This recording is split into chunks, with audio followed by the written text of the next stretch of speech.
Appreciate you guys tuning in again. Another interesting week. A lot of unique games. All right, audio is good. All right, well, we're just going to dive right in. Let's rock and roll. We appreciate you guys joining. We appreciate you guys checking out the info, sharing it. Let's go ahead and get started here. All right, first thing we want to talk about is Sam Darnold. Sam Darnold, there's an interesting discussion point about Sam and some of his strength of schedule. So let's go ahead and get started. Week 1, great game. A lot of people are saying that obviously it was a great game because they had tips. They were picking the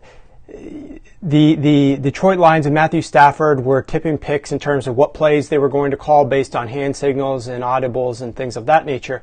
So people are writing off what he did week 1. 2 touchdowns, 1 interception, a 117 passer rating, 9.4 yards per attempt, and a 76% completion rate. Great game, but it gets overlooked a little bit because of tipping the picks. So weeks 2 and 3.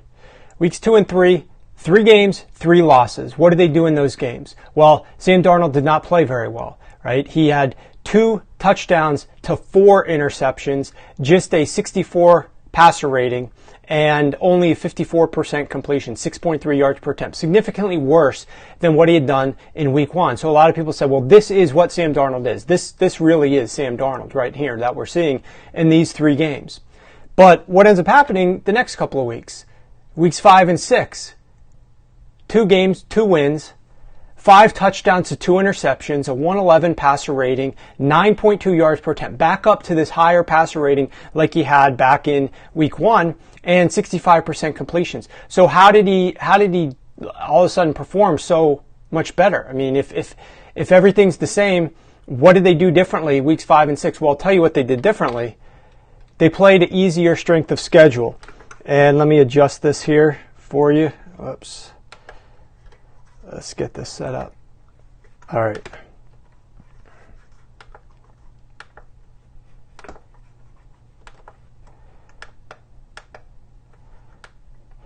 Okay, so weeks 5 and 6, the last 2 weeks, he played a much easier schedule. Now, those of you guys that know this, know that this is pulled from Sharp Football Stats. It's a strength of schedule graphic.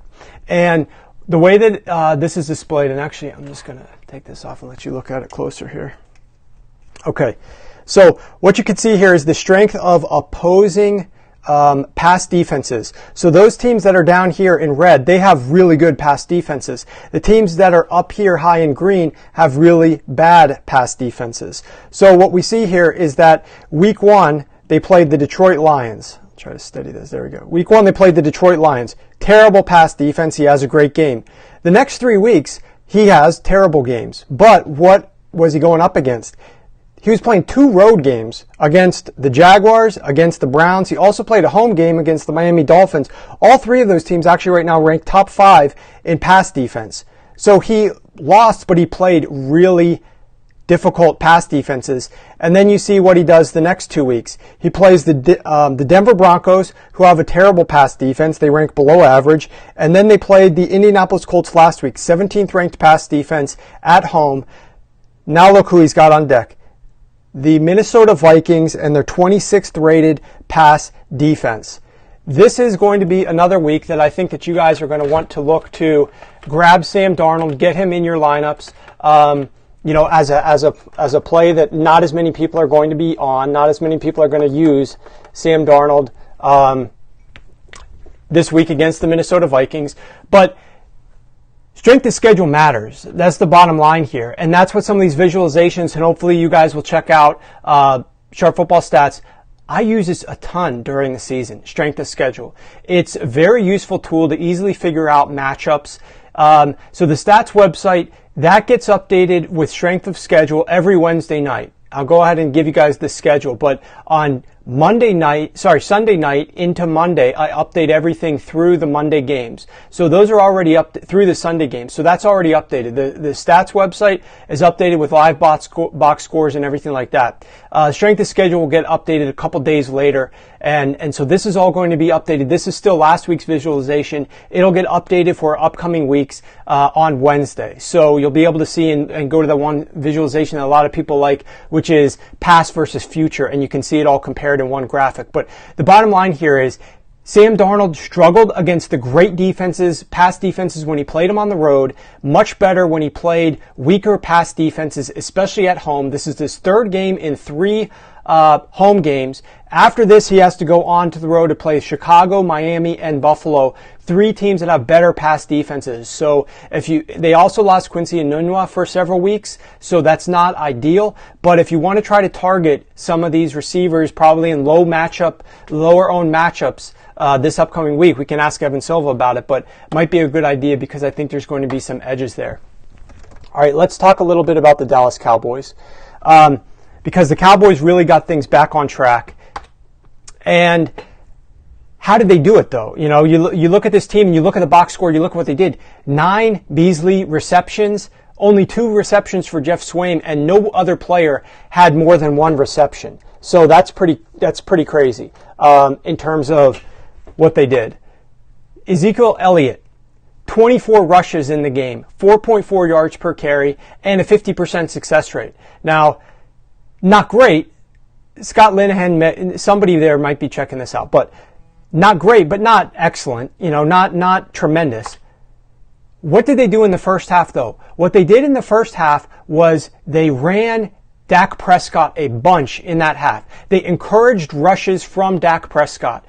9 Ezekiel Elliott runs and 8 Dak Prescott runs. Zeke's runs 4.3 yards per carry, a 44% success rate, but Dak Prescott a 63% success rate and 6.5 yards per carry on his runs. Very good performance from Dak, and look at this, almost a 50-50 split between we're going to have Dak run versus we're going to have Zeke run. So the Jags defense didn't know what's coming on the ground. They didn't know which direction the run game was going to be coming from. Then if you look at what they did on third down, because we're going to talk about third downs in a moment, a little bit of foreshadowing here. 8 Beasley targets, 7 Beasley catches. There was only 1 non-Beasley reception on all third downs for the Dallas Cowboys. Dallas targeted that matchup and went after it and kept going after it until the Jacksonville Jaguars would stop it, and they weren't able to, and they continued to go after that. Dallas got off to a very fast start here. 3 touchdowns, 1 field goal on the first 4 drives. Every single drive they scored on. But here's the interesting thing about these third downs. Average yards to go on third downs. Jacksonville, in the first half, remember, Jacksonville got blown out in the in the first half. So the third quarter, fourth quarter, a little bit less representative. What happened in that first half to give Dallas that big lead? Jacksonville only had 3.5 yards to go on third down. Only 3.5. That was the shortest yardage to go on third down of any team last week, okay? So they didn't have very far to go to get those first downs. They faced an average of 3 third down and 3.5 yards to go. Dallas had 5.4 yards to go. So they were the third shortest out of any team in the league in terms of what they needed to gain on third down. But Jacksonville was way down there at 3.5 yards to go. Very good. I mean, you want to bypass third downs, but if you're in third down, you want to face a short yardage to go on third down. And look at this play calling. Look at this play calling. Dallas, 7 passes because they have 5.4 yards to go. 2 runs. Very productive. 6 first downs on 9 plays. Very productive. Jacksonville, 3.5 yards to go on average, and every single play was a Blake Bortles pass.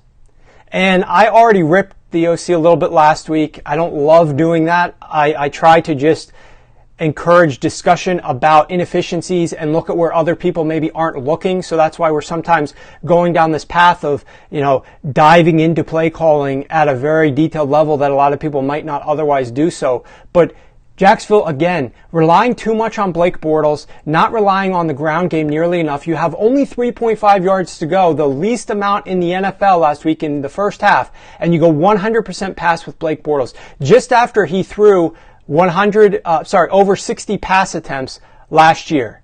So absolutely ridiculous in terms of what they were able to do.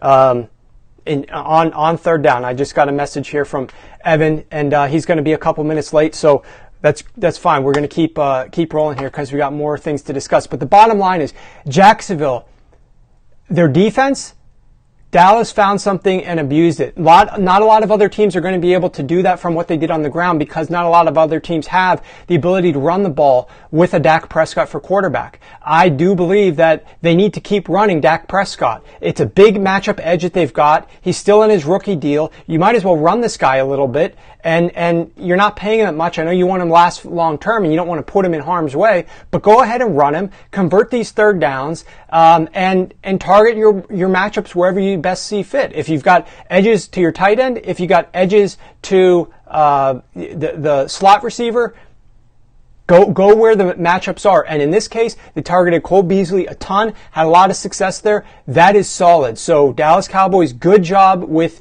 your play calling last week. Last week we talked about the LA Rams and the run defense.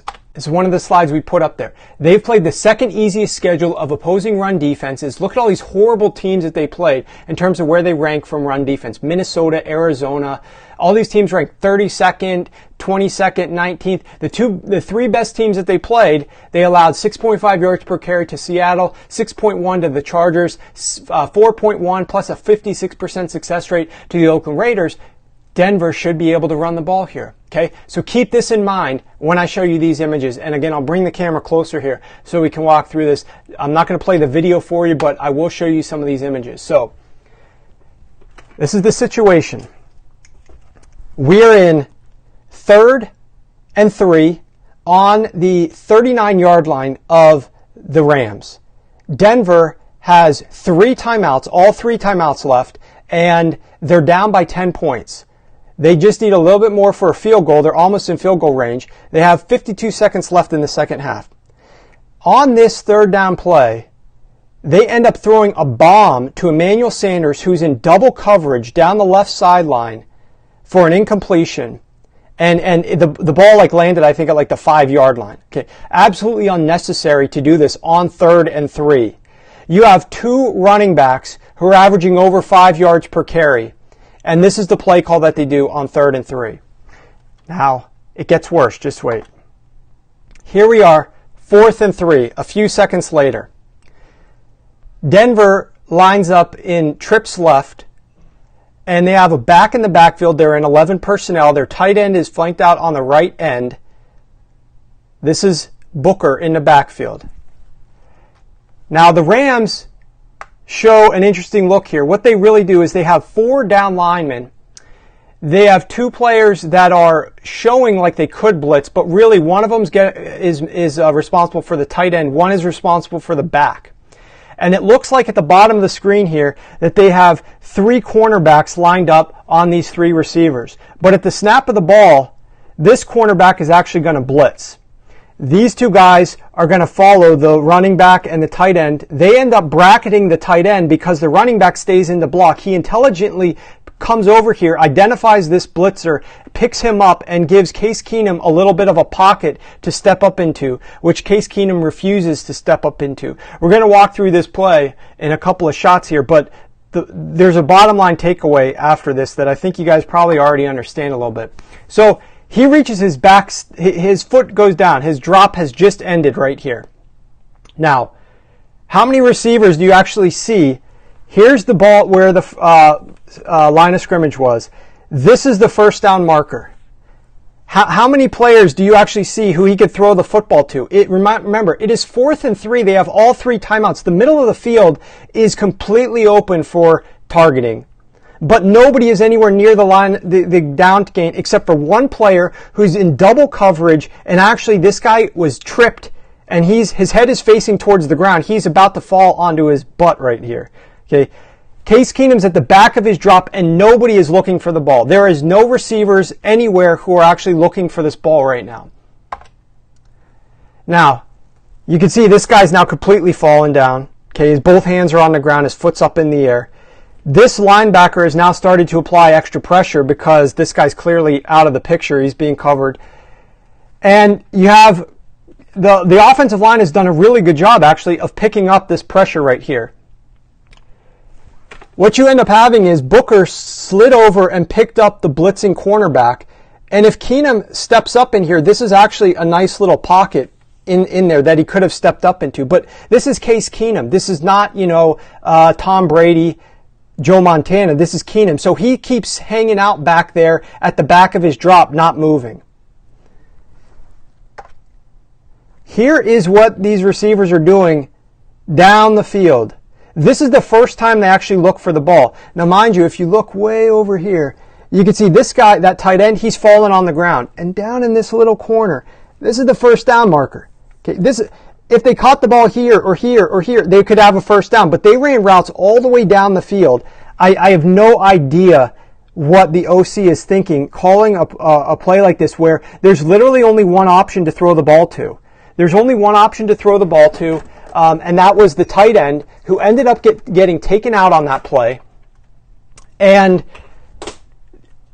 it just absolutely made no sense. They had 3 yards to go. Meanwhile, 3rd and 3, 4th and 3, 3 timeouts left against one of the worst run defenses in the league. You have you have the number 1 rushing offense in the league, and you need 3 yards to pick up. And you have 2 running backs that are averaging over 5 yards per carry, and neither one of those is on the field on 3rd down or on 4th down. Your 3rd down play is to throw it deep down the field to the 5-yard line into double coverage, and then you call that play on 4th and 3, where you have trips right, trips left, and they run way down the field, don't even look until well after he's hit his back foot on the drop. He's getting blitzed. He has nowhere to throw the ball to. You need to help Case Keenum out. You have to compensate to allow Case Keenum to have a little bit of success. Now, here's what Todd Gurley did to these guys, the Denver Broncos, in the run game. 28 rushes, over 200 yards, 7.4 yards per carry. Just performed extremely, extremely well and just chewed up this run defense. Here's what Vance Joseph had to say after the game. He said, versus the base stuff, our run defense is what he's talking about. Our run defense has been okay. But versus the 3 wide, 1 tight, 1 back stuff, it's been bad the last 2 weeks. Well, he's talking about 11 personnel here, obviously.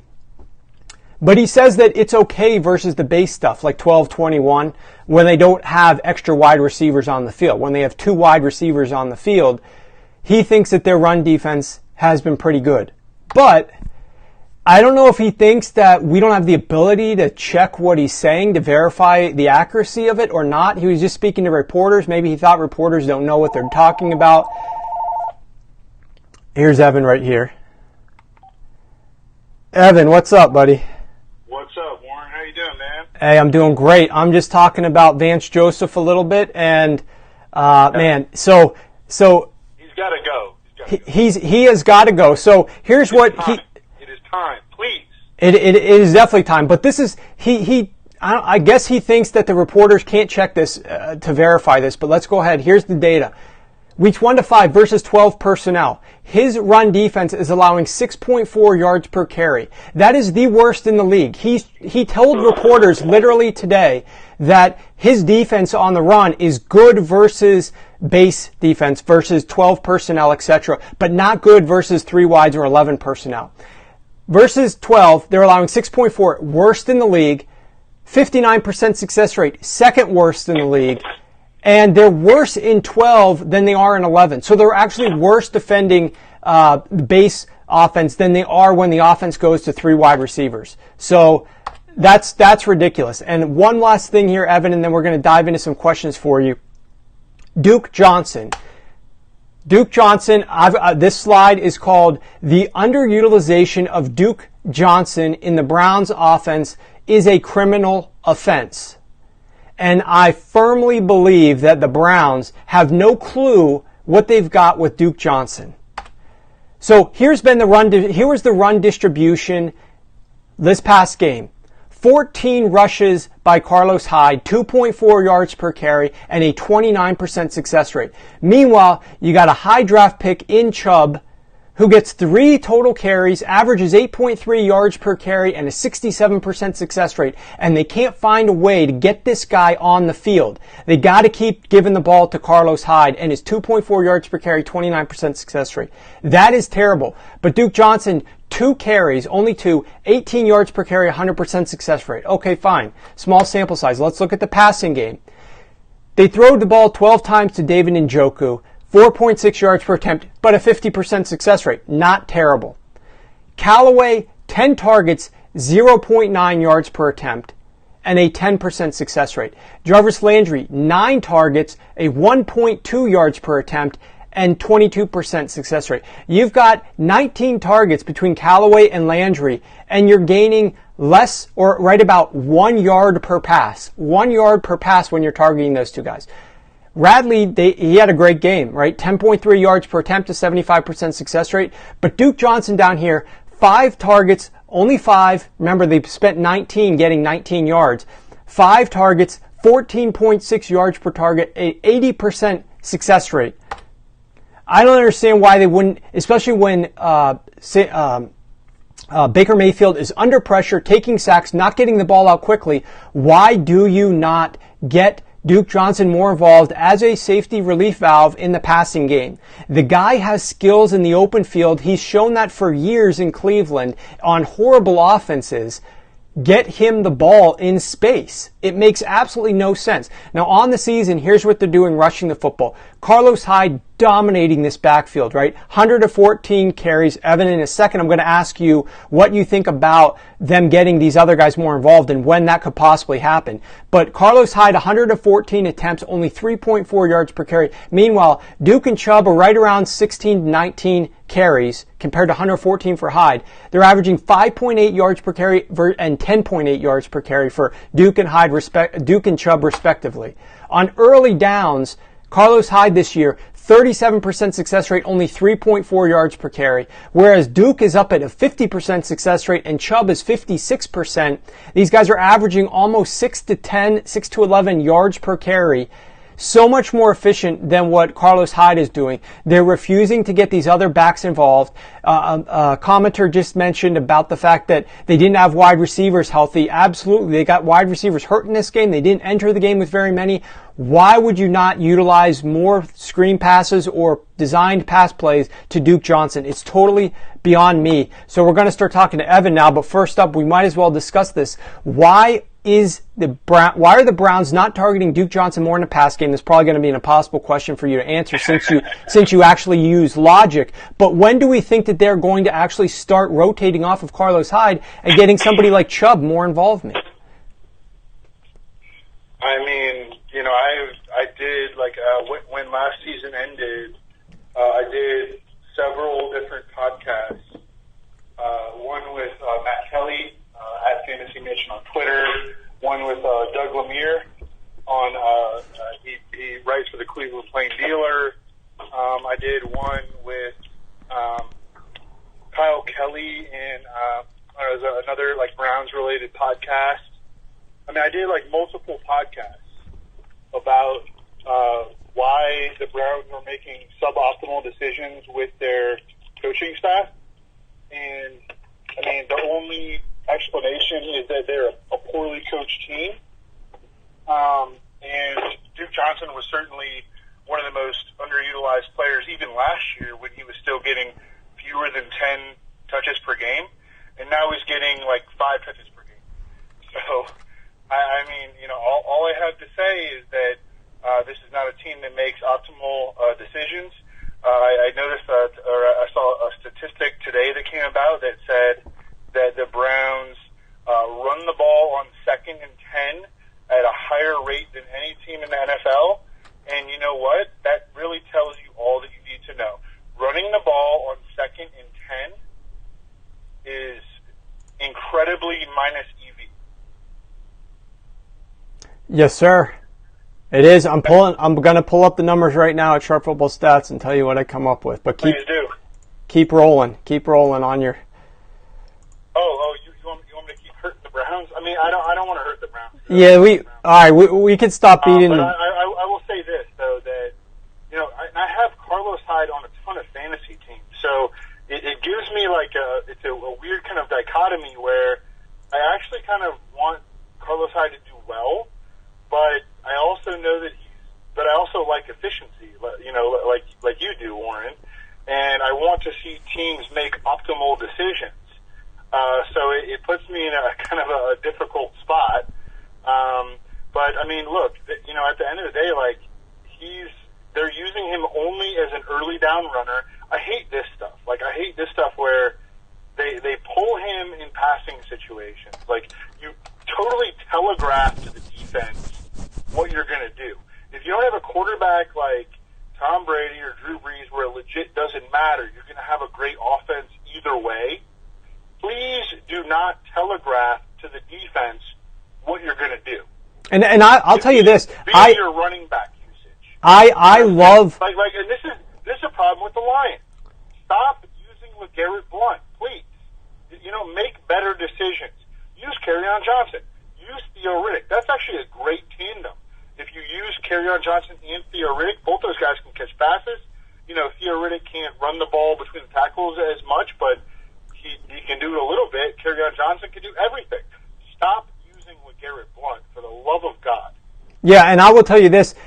A lot of coaches don't realize this, but pass-catching running backs, you can actually run with these guys intelligently on downs other than third down. Like, you don't have to just hand the ball off in a draw play to a pass-catching running back when you got 3rd and 10 or 3rd and 15 and you just want to gain a few yards for a field goal or a punt just to feel better about your punting game and get away from your end zone more. Like, you can actually run these scat backs on early downs. They're awesome in the red zone when you run split wide. Your receivers go like 11 personnel and run the ball with a pass catching running back. But even besides that, these guys can be very successful on early downs. Use series where you stick these guys in and let them just roll the entire series. And you're right, Cleveland Browns on 2nd and 10 in the first half of games, they're running the ball 57% of the time, which is second most in the league right now, next to the Arizona Cardinals after the last game. So maybe Arizona did it in the last game and moved ahead of them. But the NFL average is only 40% run, and the Cleveland Browns are up at 57%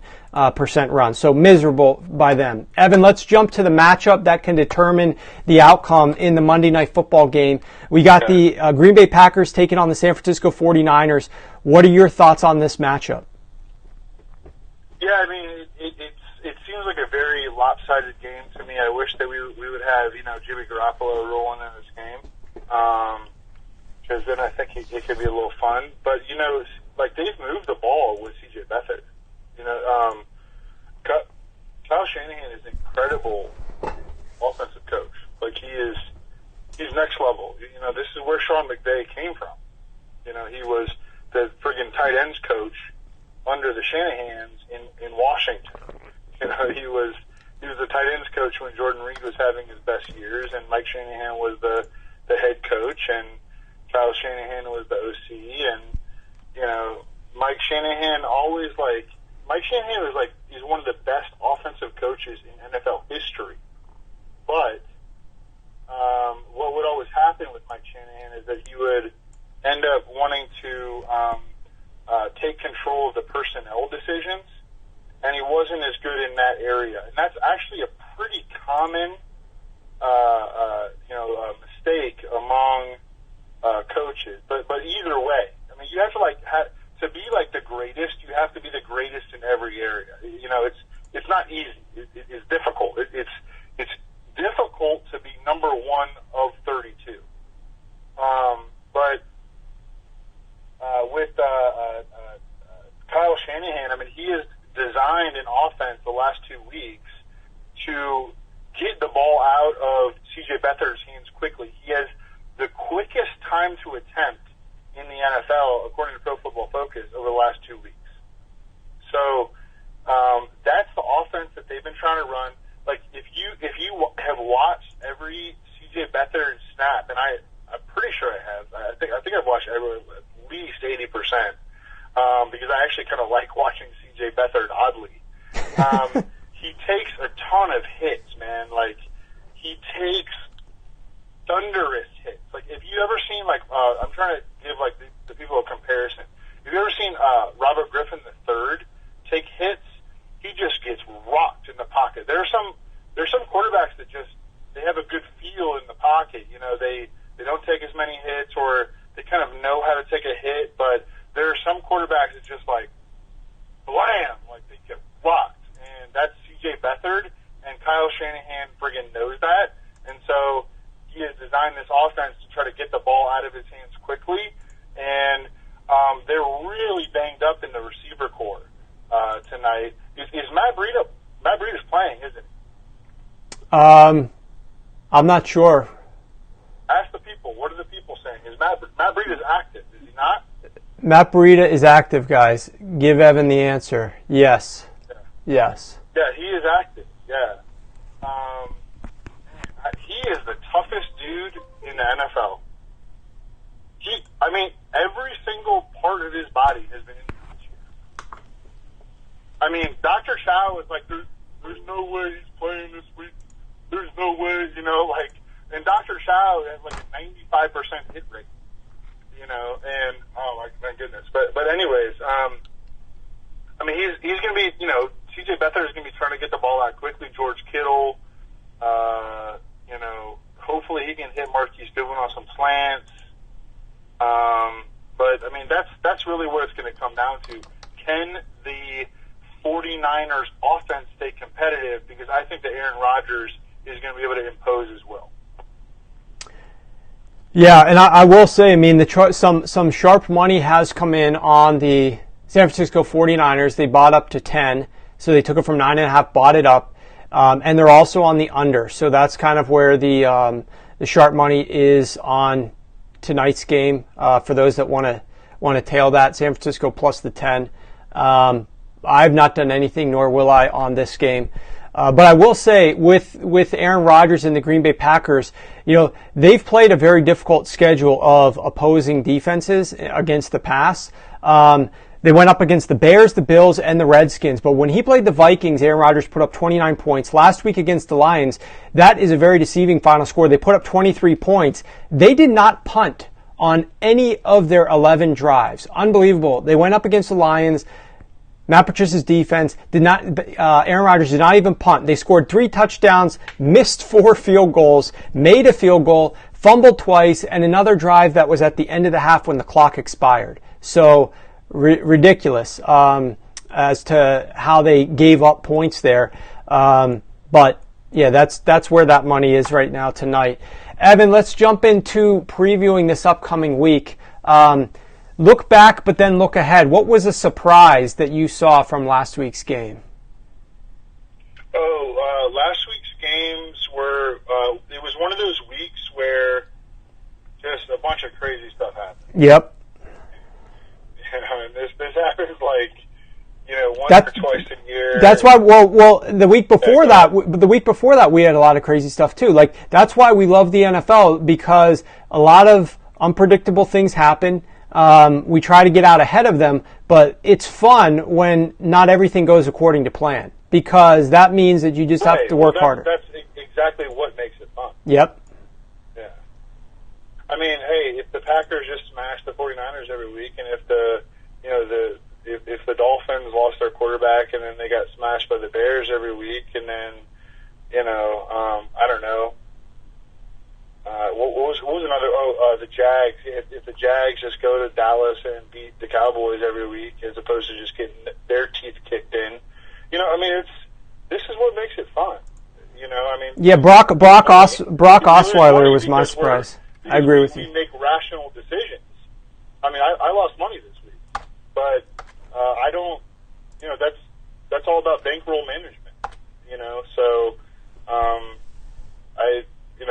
it is what it is. The dude who won the friggin' Millie Maker on DraftKings had a team with Brock Osweiler and Albert Wilson. Yeah, Brock was my surprise. That guy, the performance, and that goes back to coaching too. Adam Gase put this guy into great situations. They knew the limitations of their offense, the protection. They used their speed. They maximized their ability to perform offensively to the talent that they had out there on the field, and then they were able to, have some luck go their way and made things happen. It was awesome to watch that. To watch a team that. Yeah, I wanted to add, Warren. Because did we, on last week's show, I can't remember, I talked about it on a number of podcasts, but I can't remember if we talked about it on last week's show, but the team's coming off the bye. Yeah. The Bears were coming off the bye. Yep, the Bears were coming off the bye. Now, I will say this, though. Offensively, what they put up, 28 on the road in Miami? That's good. That I would say that they exceeded their expectations in terms of their performance on the road as an offense. Now, you could go on why couldn't they tackle anyone? Yeah, their defense didn't get off the plane. I mean, their defense was miserable. I think they got blindsided with the Brock news, got overconfident, they weren't prepared. Or just credit Adam Gase, but you're right, tackling does not factor into that. But maybe tackling is a thing that, hey, listen, and I talked to Ross Tucker about this. He played in the NFL for 5-7 years for multiple teams, and tackling actually would be a textbook thing that coming off the bye you might not be as good at because you haven't practiced that or you haven't tackled anybody in 2 weeks. Right. True. So, I mean, that's that's like a common sense, rational thing. That the Bears have an awesome defense, like legit, like maybe the best defense in the league, and they couldn't tackle anyone last week. Yep, I don't dispute that. What was one prediction that you felt confident in and that you nailed, and that you'll use that same process later on in the season? Yeah, I mean, I had a pretty bad week. I mean, all right, well, we could skip that one. I appreciate. I mean, no, I like Jameis. I like Jameis a lot, and he crushed it. But that's like a gimme, So because everyone was on that, so I don't like to take credit for things. Well, now we've got Eli going up against that very same defense next Monday night. The New York Giants are currently catching 6 points on the road against the Atlanta Falcons, and you would be remiss to think that Saquon Barkley out of the backfield is not going to have probably 8 to 10 catches and probably 100 receiving yards. I mean, that defense, we know you could target them in the passing game, and the Giants and Pat Shurmur are notorious this year for throwing an incompletion on first down or running the ball for no gain, and on 2nd and 10 or 2nd and 9, throwing a running back pass to Saquon Barkley. I mean, it is ridiculous the amount of RB passes they have on 2nd and long. Yeah, what's the percentage on that? I'll have to look that up in my. Okay. Yeah, I won't be able to tell you in the next couple of minutes. But it's higher than league average. It's very high. It's very high. Yep. So that's going to be a thing Monday night for sure. Now he's not on your main slate, I guess, but he's definitely going to get a lot of targets in the pass game. What is a player or a team, Evan, that fell short that you think is going to bounce back? Yeah, last week we talked about that Philly-Giants game and how important that game was for both teams. And, I think that I'm to the point, like, I don't root for teams anymore. I grew up a Rams fan. I kind of grew up in St. Louis. I actually grew up in Washington, D.C., but I moved when I was 11 to St. Louis. That's when I really started caring about sports. And, my team, abandoned me. So I don't care about teams anymore. I care about players, and so I don't really have any allegiances. But what I do appreciate is when smart teams beat dumb teams, and I loved to see, even though I picked the Giants to win like a total dope, and that was actually a sharp side. Yeah, there was money dropped that line from +3 down to +1. The money was coming in on the home dog for sure. Shows how pseudo sharp the actual sharps are. But I mean, I like a dope. I picked the Giants to win, but I loved seeing the Eagles just clean their clocks because the Eagles are a smart team and the Giants are a dumb team. So the Giants again are back in the same position. They are going to be on prime time again. So get excited for another primetime Eli Manning game on Monday night against the Falcons, where, again, I mean, the matchup was good for Eli Manning, but he just can't play. So, but this matchup is even better in Atlanta, and it's in the friggin' dome. So is he going to be willing to pull the trigger in this game? at what point do the Giants say enough is enough? We have to put in Kyle Loletta, the fourth-round pick out of Richmond, to see what we might have, and give him 3 or 4 games at least. At what point is enough? Because last year when Ben McAdoo benched Eli Manning, there was like a public outcry against that. And the very next week, he was reinstalled as the starter. Yeah, and I think part of that was the breaking of the streak and all that too. I think that went into it. Like, why would you break his streak? He, just let him play it out. He's your best option type deal. But here you got a new regime in there, and there is no streak. So, you should be a little bit more open to trying some new things, but we don't want to get into this because we want to take some listeners' questions, but it further emphasizes, the utility of drafting a quarterback at a high draft pick as opposed to drafting a running back when you don't have a quarterback. It's the same thing, the same argument I made on Twitter. Some people got it, some people didn't, about why would you draft Leonard Fournette number 4 overall when your starter currently is Blake Bortles? Like, if you have a great starter, then like the Carolina Panthers drafted Christian McCaffrey. They have Cam Newton. They believe in Cam Newton. He is a good quarterback long term. He's got a lot of future there. So, okay. Fine, you rolled the dice. I don't love it. I don't love drafting a running back that high, but at least in that situation, there's a little bit of reason to think that there's some logic there. But drafting a running back when you don't have a quarterback is not the answer to any question. So, at any rate, guys, let's go ahead and take some of your questions for Evan. Fantasy, regular football. Let's go ahead. We'll do about 10 minutes, Evan, if you're good for it. I know the game's already started, but I'll catch back up on it.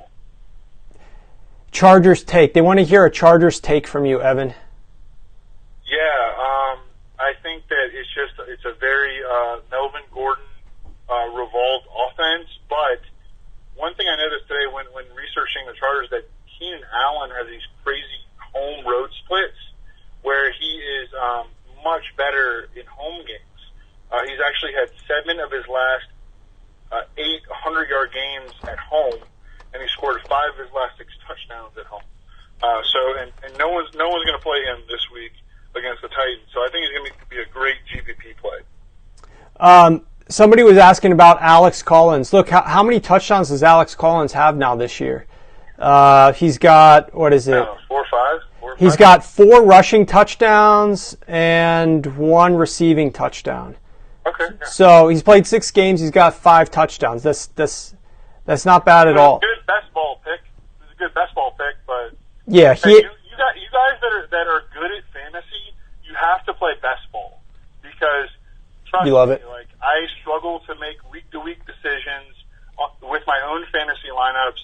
But if you're playing best ball, you just rake, dude. Like just draft good, out-draft your competition. Okay, let's see. I'll go ahead and start scrolling through some of these guys. Whoops. All right. Drop Inunwa in a 10-team league, Evan? I would say you could do that. Yeah. I agree. Mike Smith. You have a quick Mike Smith take, 10 seconds or less? Just trash. Like, thankfully he's gone. How good are the Ravens? I think very good. I think very good. I do too. And I remember talking with Warren before the season. I, like an idiot, took their under, and Warren was like, "I really like their over." Yeah, I was big on their over because that defense is balling right now, and as long as Joe Flacco doesn't screw it up, and he's playing well right now, I like them. I screwed them up before the season. They're legit. What about the Bucks defense? Well, we just kind of covered that. Yeah. They will remain trash. The guy that they replaced Mike Smith with is like even worse. Hey, Evan, Matt Breida touchdown. Nice. Yeah. Let's see. What to do with Lamar Miller? Trash. He's trash. Is Amari droppable in PPR? Oh man, that would be such a brutal stroke to make. think it depends. I wouldn't drop him if you have like a decent bench. If you're in a 12 to 14 team league, if you're in a 10-teamer and you have like a 4-man bench, he's on the fringe. Yeah, he's on the fringe. I would probably lean towards not, but they got to get. I would definitely lean toward not. Yeah, myself too. Let's see. A question about Le'Veon Bell. I don't think we will take Le'Veon Bell yet. Questions until we figure out what the hell he's actually going to do, when he's going to come back. Is Joe Mixon RB1 rest of the season? Yeah, you know what was weird? I watched that game today. He got like banged up during the game, and he was on the sideline a bunch, but he wound up finishing out the game. So I think he's fine. They play Kansas City this week, and Kansas City is horrible on defense, especially run defense, and the Patriots exploited that on Sunday night.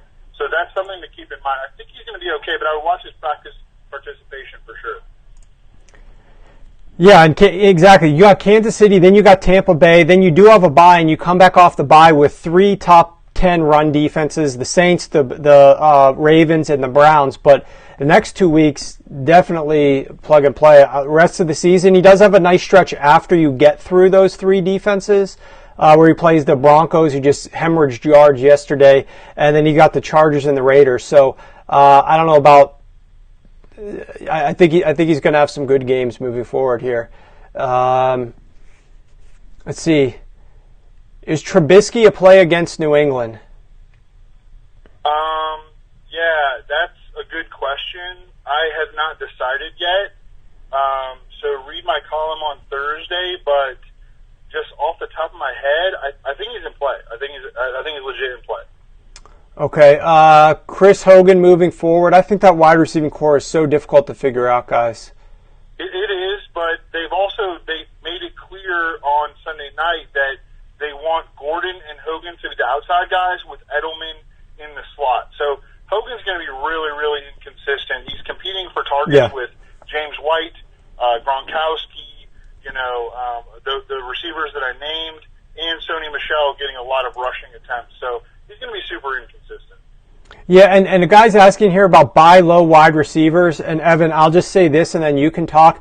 I highly recommend, if you go to Sharp Football Stats, okay, when you're looking at a buy low wide receiver, when you're mainly going to be focused on, my opinion, and I'm not like the hardcore fantasy guy, Evan, you are, but if you're looking at a guy who might be like completely available as a free agent, you would want to try to target a guy who you think is going to have a few good weeks coming up. Like, he might not be the best guy strength of schedule the rest of the season, but he's at least going to be there for you for the next 4 weeks or 5 weeks. You can go into Sharp Football Stats and you can filter for, I just want to look at the next month. Give me the strength of schedule for pass defenses over the next month. Who faces the easiest pass defense? And then cross-reference that against potential target usage, based on injuries or opportunities. And if you got a guy who's in a good position over those next 4 or 5 weeks, he could be an opportunity for you to pick up. Do you have a specific player, Evan, that you might want to mention, or should we go to the next question?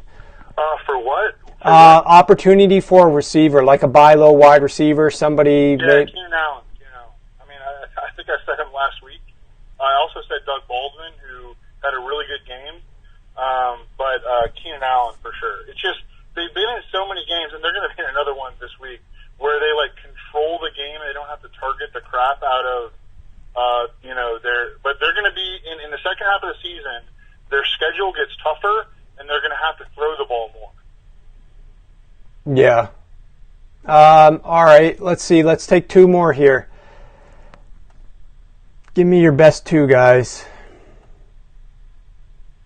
I'm scrolling and looking for a couple more good questions.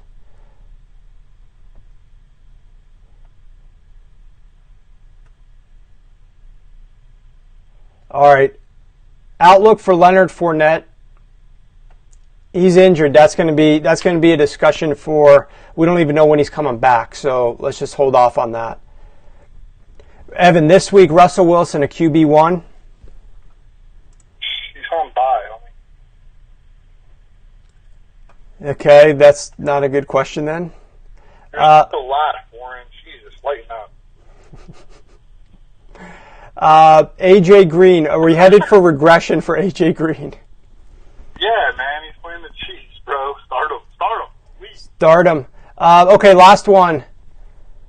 Is Sutton worth hanging on to on Denver's offense? Yeah, he is. All right, we'll fit one more in here. Albert Wilson. Thoughts?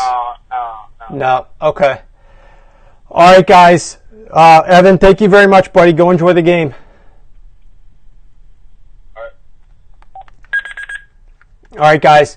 That ends the Sharp Football Show. Make sure you guys are subscribing to the Sharp Football Analysis podcast. We're going to have podcasts up there Friday night, overnight, posting on Saturday morning with Pro Football Doc and Evan Silva and myself. Just search on your apps for the Sharp Football podcast. And you can always subscribe to this on YouTube.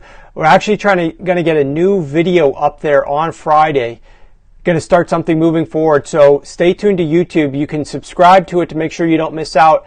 Follow, it's just search for Warren Sharp or Sharp Football Analysis on YouTube, and you can find the YouTube channel. But new surprise videos that's going to be coming up there next week. We appreciate all you guys tuning in. Thank you very much. Have a good rest of the week. Good luck with your matchups. Remember, do your research for free up at sharpfootballstats.com, and we will talk to you guys on Friday for the Sharp Football Analysis podcast. Take care, guys.